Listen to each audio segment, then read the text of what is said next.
Bismillah ar-Rahman ar-Rahim. Tout d'abord, j'aimerais remercier l'école pour cette invitation, pour participer à ce débat sur la finance islamique et sur l'économie islamique. Je pense que dans la contrainte du temps, nous allons essayer de vous donner, je dirais, ou de clarifier un petit peu et de comprendre d'abord ce que c'est que la finance islamique et l'économie islamique. Et dans un deuxième temps, peut-être vous expliquer un petit peu les fondements et la portée de cette finance. L'enjeu est trop grand pour pouvoir, dans un espace d'une vingtaine, je suppose, 20 ou 25 minutes, pouvoir vous donner une idée assez claire.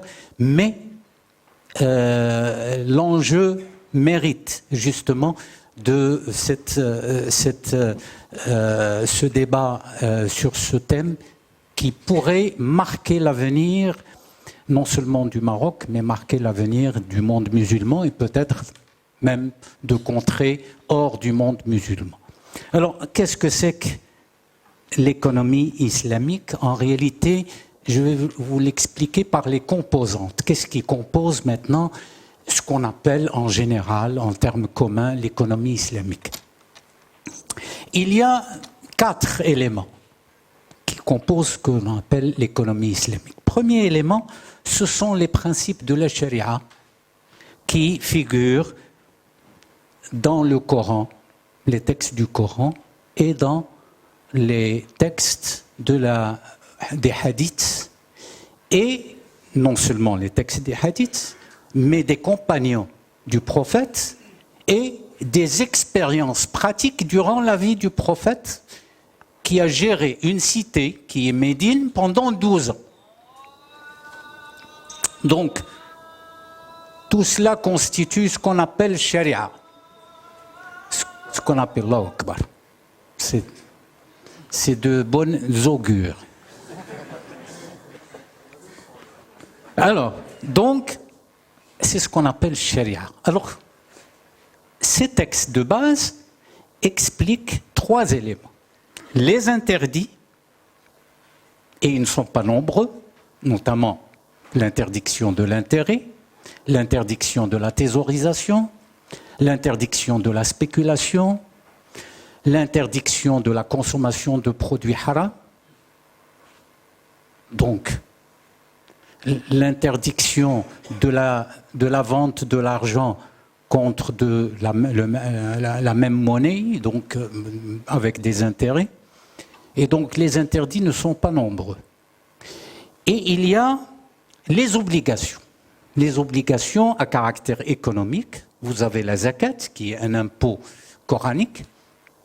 Vous avez l'héritage, qui est fixé dès le départ dans les textes du Coran. Et vous avez certaines obligations à caractère matériel, nafaqa, le takaful, etc.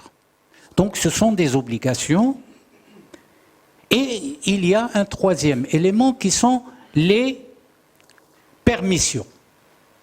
Les permissions, par exemple le commerce, c'est permis. Par exemple, la location, c'est permis.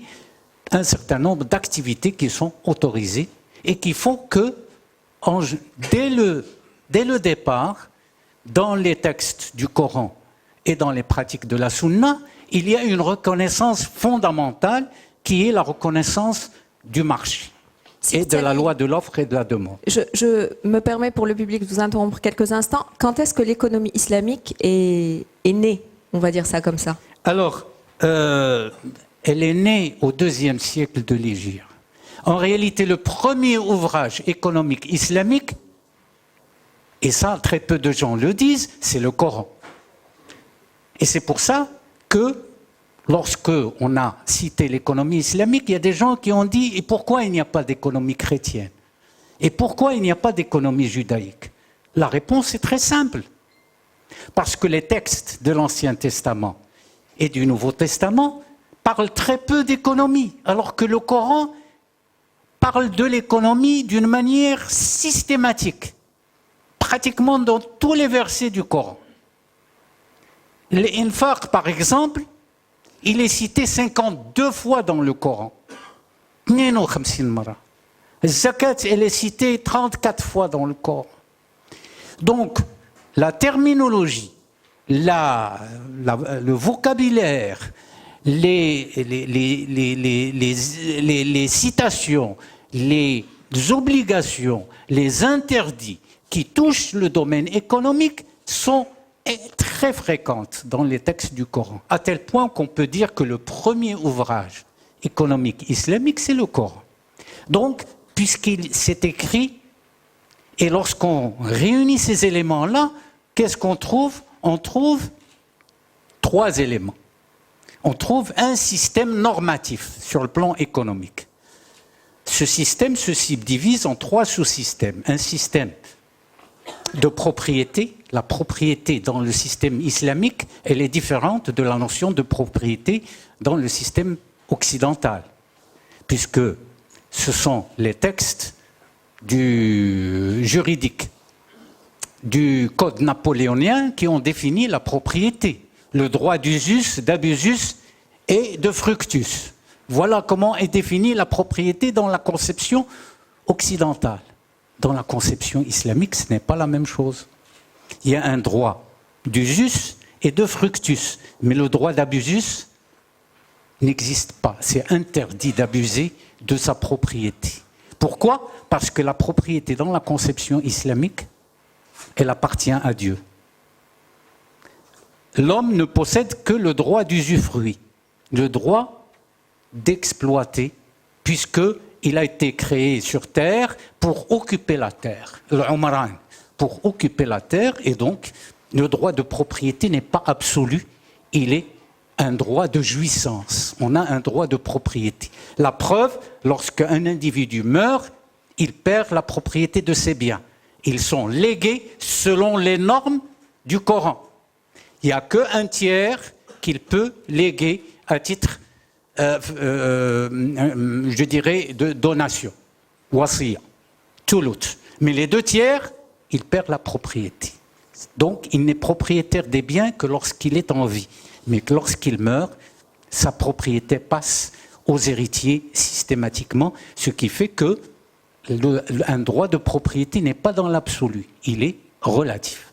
Dans le système de production, c'est la deuxième partie, il est un élément fondamental dans le système productif, l'interdiction d'utiliser l'intérêt dans toute activité de production et de création de richesse. Et c'est un élément fondamental parce que systématiquement, le système est un système participatif. Parce que lorsque tu enlèves l'intérêt, qu'est-ce qui reste? Il reste la participation au bénéfice. Tu finances un projet, donc tu participes au bénéfice comme tu participes aux pertes. Et si tu participes au bénéfice, aux pertes, ça veut dire que tu participes au risque. Et si tu participes au risque, ça veut dire qu'il y a un système de takaful, c'est-à-dire de solidarité, dans la production. Alors le système takaful, expliquez-le-nous dans quelques instants, parce qu'il y a beaucoup de terminologie, soukouk, takaful, peut-être que tout le monde n'est pas à l'aise avec ça. Alors, système takaful, c'est un terme magique. Pourquoi? Parce que le takaful en islam n'est pas une solidarité des riches vis-à-vis des pauvres seulement. C'est une solidarité dans tout acte économique. Ça veut dire que tout individu, il est moralement appelé à être solidaire avec les autres, soit en produisant, soit en donnant des donations, soit en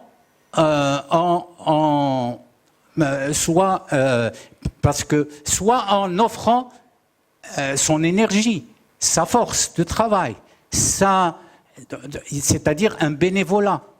Donc le système de takaful est beaucoup plus large que le terme solidarité. On ne peut pas le traduire par solidarité, parce qu'il est plus fort. Parce que même dans le système des assurances, on a créé des assurances takaful. Ça veut dire que l'assurance ne doit pas être commerciale. Pourquoi? Parce que c'est une forme de solidarité.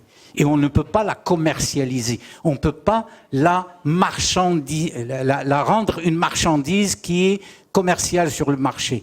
Donc, on a créé un système Takaful, ça veut dire il y a un partage du risque. Quand je suis assuré, ça veut dire que mon assurance est une participation communautaire au risque. Et donc, le système, par exemple, l'assurance Takaful, quelle est sa particularité? C'est un système où le coût réel de l'assurance n'est connu qu'à la fin de l'exercice et pas au départ. Alors que dans le système commercial, quand vous payez 4 000 dirhams pour l'assurance de votre voiture au départ, au 1er janvier, eh bien, ces 4 000 ne vous appartiennent plus, ils appartiennent à la société. Quand vous payez 4 000 dirhams dans une société Takaful, on ne sait pas quel est le coût réel de votre participation au risque collectif. Quand est-ce qu'on va le savoir? À la fin de l'année. Quand à la fin de l'année, on fait le calcul des sinistres et on comptabilise que le sinistre réellement vous a coûté collectivement 3 700 dirhams, eh bien on va vous rendre 300 dirhams. Et on va vous dire, voilà le coût réel, c'est 3 700, les 300 dirhams vous appartiennent. Donc l'argent de la paye, il continue à vous appartenir jusqu'à la fin de l'exercice. Et donc, vous payez le coût réel de l'assurance, donc vous êtes dans une situation de takaful. À vous entendre, moi demain j'ai envie de souscrire évidemment à un produit d'assurance islamique, mais réellement, parce qu'on sent que le citoyen, chaque citoyen est gagnant. Et ça peut-être c'est Khalil Labniouri va nous en parler. C'est vrai qu'on compare la cherté des produits ou des services versus... Mais le coût final, finalement, qu'on supporte, va être juste. Ça va être le prix juste. Si on... Normalement. Pourquoi? Parce que dans l'assurance classique, qu'est-ce qu'on paye? On paye 2 éléments. On paye le risque et on paye un deuxième élément, qui est l'incertitude. L'incertitude, en islam, c'est le gharar. C'est prohibé. Alors, un chef d'entreprise d'une assurance classique, qu'est-ce qu'il fait? Il estime la probabilité moyenne du risque et il majore cette probabilité moyenne par un élément supplémentaire en disant peut-être qu'une année, il va y avoir un nombre de sinistres plus élevé que la moyenne. Et donc, je vais systématiquement majorer. Dans le système islamique, vous ne payez que le risque réel. Pourquoi? Parce que ce n'est pas une estimation. Le calcul se fait a posteriori et non pas a priori. C'est à la fin de l'année, c'est un peu le système mutualiste qui existe déjà, le système des assurances mutuelles, où tu payes à peu près le coût réel. Donc, théoriquement, l'assurance islamique va coûter moins cher que l'assurance conventionnelle. D'autant plus que l'esprit dans lequel se fait l'assurance est totalement différent. C'est un esprit de partage du risque. Collectivement, il y a une contribution collective au risque. Donc le système Takaful existe dans l'assurance, existe dans la redistribution, puisque le système islamique, il y a un système de production, et j'ai dit que l'interdiction de l'intérêt. Quel est l'opposé de l'interdiction de l'intérêt? C'est le partage du profit. Alors, en arabe, je vais citer 2 termes en arabe que très peu de gens connaissent au niveau de la dimension. Quand on a posé une question à un imam 4e dans la descendance du prophète, imam Sadiq, on lui a dit pourquoi l'intérêt a été interdit. Il a dit un terme en arabe. Pour que les gens ne s'excluent pas mutuellement. C'est extraordinaire, il y a un seul terme pour désigner ce sens. Alors qu'en français, je trouve du mal à trouver un terme équivalent. Quel est l'inverse? Quel est l'opposé de tamanu'? C'est takaful. Takaful, ça veut dire quelle que soit l'activité que je vais faire, je vais partager les résultats avec mon prochain.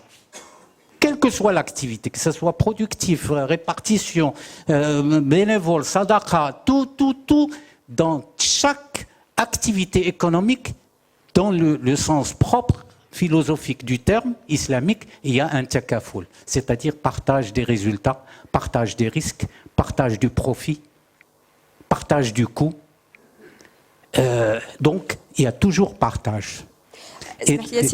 À l'heure, certainement, vous avez vu les chiffres autant que nous, à l'heure où on annonce que 1% de la population mondiale possède 99% des richesses, et il y a de quoi se poser des questions dans cette notion de solidarité et d'exclusion. Je ne sais pas. Et c'est là où ma prochaine question va venir, c'est que juste en termes de gestion du temps et d'optimisation, parce que le public va poser des questions et on veut accorder la part belle à vous pour que vous posiez vos questions. C'est que après la charia, est-ce qu'on peut parler de ces relations entre l'économie du point de vue islamique?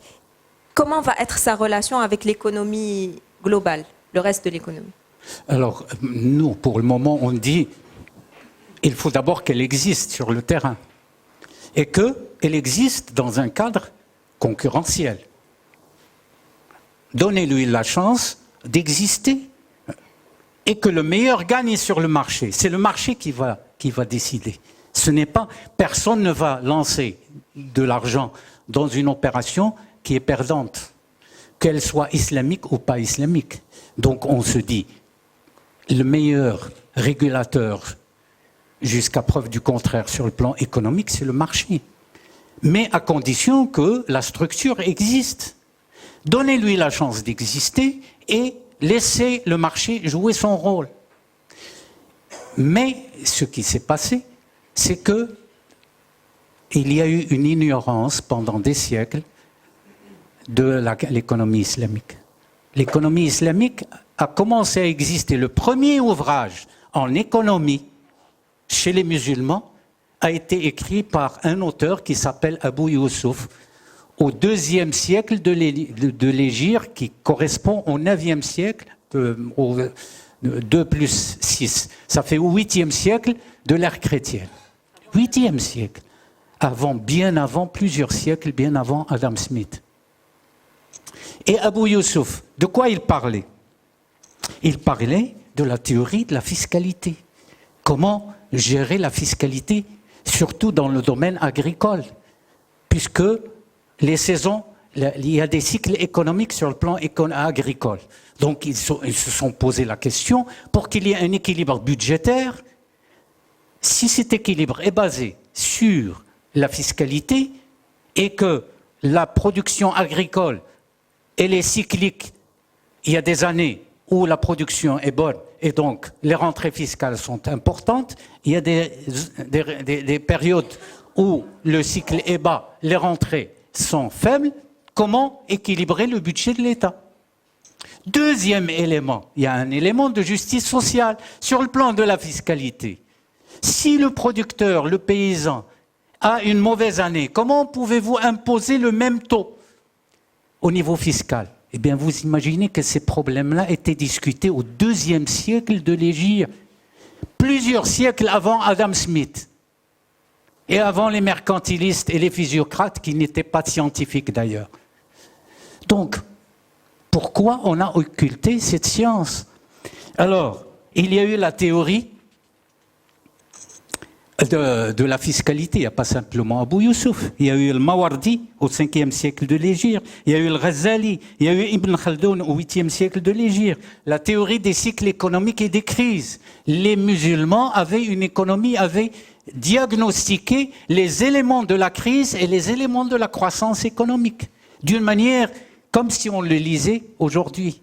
Eh bien, qui a écrit sur ça? Il y a Ibn Khaldoun, il y a le Mawardi, il y a le Biruni, il y a Tortoshi qui est un Marocain qui est né à Marrakech, mais qui est d'origine andalouse, au IVe siècle de l'Hégire. Il y a le Makhrizi qui a une théorie qui était le promoteur de la théorie quantitative de la monnaie, bien avant Gresham, auquel on fait appel lorsqu'on veut expliquer la théorie quantitative et que la mauvaise monnaie chasse la bonne, etc.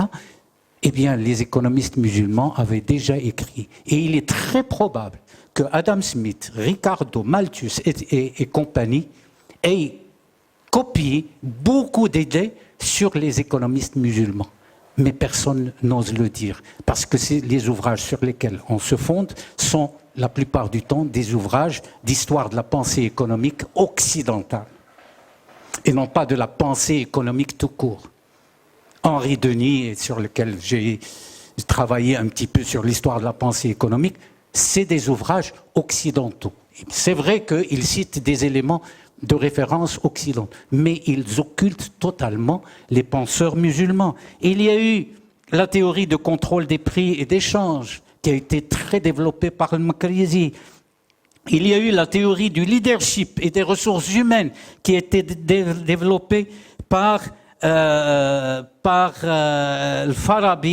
par Al-Mawardi, par Ibn Khaldoun. Il y a eu la théorie de l'utilité et la théorie de l'équilibre macroéconomique qui sont développés par des auteurs musulmans, pakistanais et hindous. Et donc... Tani, pourquoi on a attendu aujourd'hui? Enfin, quand je dis aujourd'hui, c'est depuis quelques années, on entend parler finance islamique.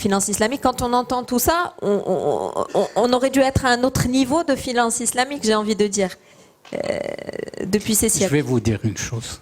On est une société ignarde.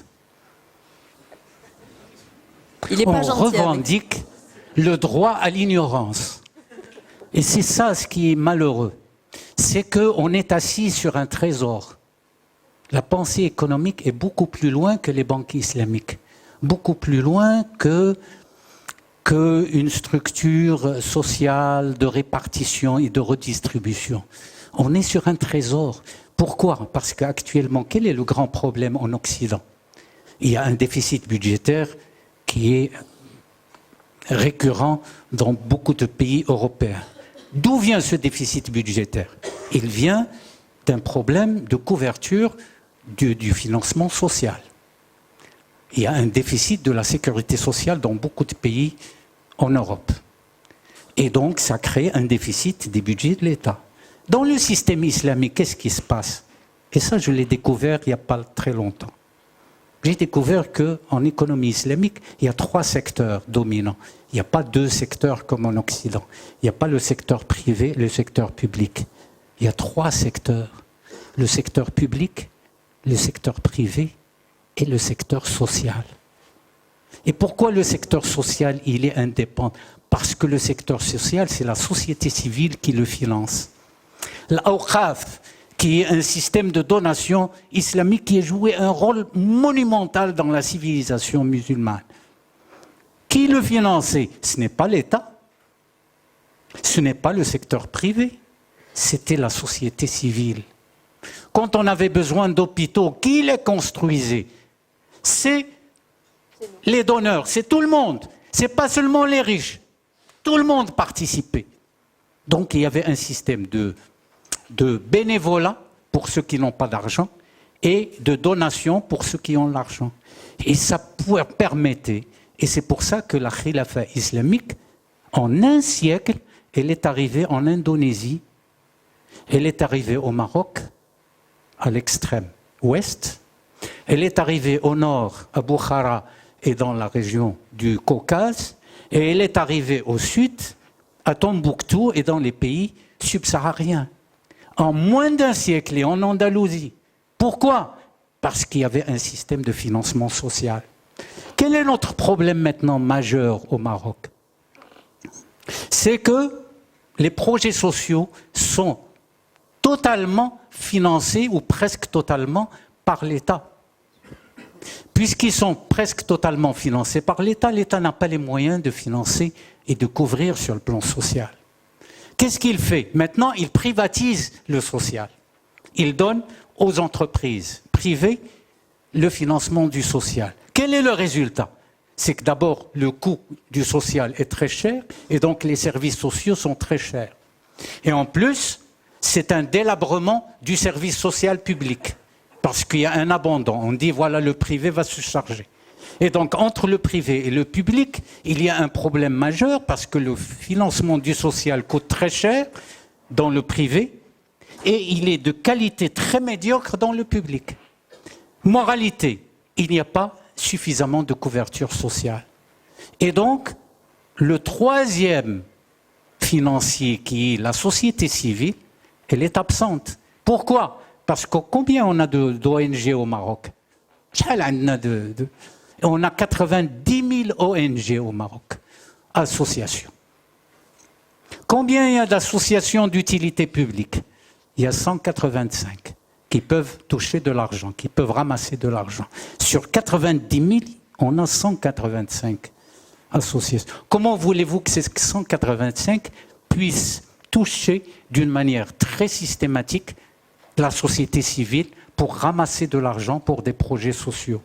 Quel est le problème?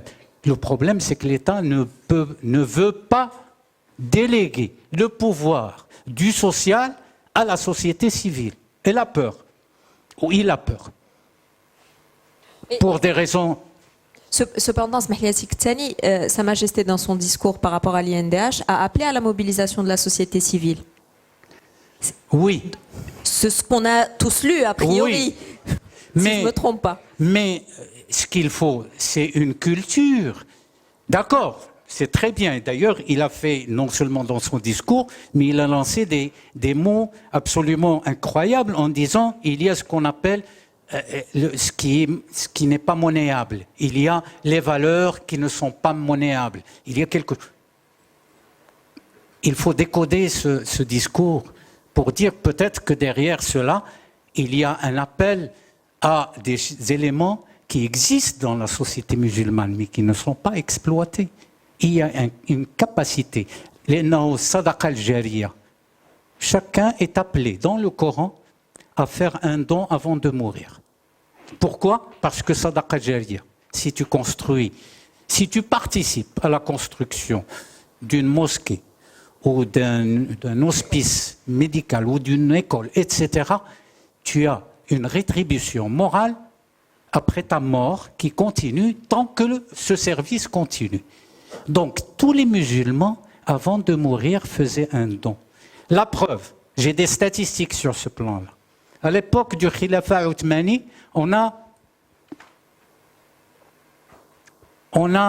énuméré la Khilafa qui était dominante sur le monde musulman.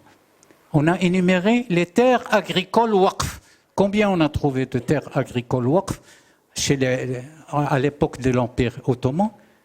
Un tiers des terres. Un tiers des terres waqf. Donation sociale par la société civile. Et donc c'est une redistribution énorme des richesses qui se fait d'une manière permanente. Chaque fois qu'un musulman, dans sa vie, peut faire un don, il le fait avant de mourir. C'est une redistribution permanente du capital, pas simplement du revenu, mais du capital, parce que les waqf, c'était des biens fonciers la plupart du temps. Ce système, il est absent. Maintenant, le problème, c'est le social. On a 3 millions de chômeurs au Maroc. Les statistiques officielles parlent de 1 million. Mais les statistiques du Fonds monétaire international et de la Banque mondiale parlent de 3 millions. Il n'y a pas quelques jours, on m'a demandé dans la radio marocaine, est-ce que le Maroc va démarrer en 2015? J'ai dit, quelle est la perspective 2015? Une croissance de 4%. 3,5-4%. 3,5-4%, ce n'est pas mauvais, mais ce n'est pas suffisant pour un démarrage, pour un décollage. Les pays asiatiques, l'expérience a montré que ces pays ont décollé. Les pays asiatiques qui ont décollé sur le plan économique ont atteint un taux de croissance qui varie entre 6 et parfois 13% en Chine certaines années. 6, disons entre 6 et 8%. Ça fait l'équivalent du double de la moyenne de la croissance du Maroc. Pour atteindre cette croissance, qu'est-ce qu'il faut? Il faut d'abord financer le social. Pourquoi? Parce que tous les projets sociaux qui ont été faits n'ont pas profité à l'emploi des jeunes. Or, tous ces projets-là coûtent très cher parce que tous les projets sociaux sont faits à l'intérieur des villes. Il faut décentraliser. Il faut investir dans les villages. Mais qui va investir dans les villages? Le capitaliste privé n'est pas intéressé par les villages. Tu vas amener un capitaliste privé, lui dire, viens dans un village, construis une école ou la construis. Impossible. C'est la société civile qui peut le faire. Et pour que cette société civile le fasse, il faut d'abord une éducation, il faut une culture. L'économie islamique, elle est absente. Qui connaît des choses très particulières sur l'économie? Très peu de gens, presque pas. Et le modèle qui risque d'être calqué sur les pays du Golfe est un modèle de banque islamique commerciale. Ce n'est pas le modèle exactement qu'il nous faut. Donc il y a beaucoup de choses à dire sur ce plan-là. Et donc je pense que j'ai pris trop la parole. On ne se lasse pas de vous écouter, on peut applaudir. Merci. Parce qu'en... Et là encore, j'ai demandé leur autorisation pour les interrompre à certains moments, les relancer, les positionner juste par rapport à la gestion du timing. Siktiani, on aimerait passer beaucoup d'heures avec lui et c'est certain qu'il y a beaucoup de choses à inclure dans l'enseignement, effectivement.